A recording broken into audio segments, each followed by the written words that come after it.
बिबट्याच्या हल्ल्यात 4 वर्षीय चिमुकल्याचा मृत्यू झालाय। संगमनेरच्या जवळे कडलक गावातली ही घटना आहे। नरभक्षक बिबट्याला जेरबंद करण्याची मागणी केली जाते। चिमुकल्याचे नातेवाईक आणि ग्रामस्थ यामुळे घटनेमुळे आक्रमक झालेले आहेत। तर बिबट्याच्या हल्ल्यात 4 वर्षीय चिमुकल्याचा मृत्यू झालाय। संगमनेरच्या जवळे कडलक गावातली ही घटना सध्या समोर येते। यावेळी ग्रामस्थ हे आक्रमक झाल्याचं पाहायला मिळतंय। आमच्या परिसरात कमीत कमी 40 ते 50 बिबटे आहेत। रोज वावर याचा सकाळी संध्याकाळी 6 वाजले की बिबट्यांचा वावर सुरू होतो।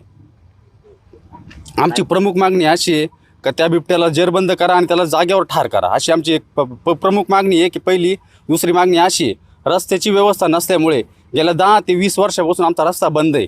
पाऊलवाटे पावसाळ्यात येण्या जाण्याची सुविधा नाही तिथं।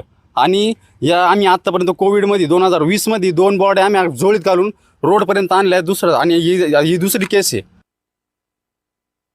आमची एकच मागणी आहे, त्या वाघाला शूट करायचं, तेव्हा आम्ही डेड बॉडी हातात घेऊ।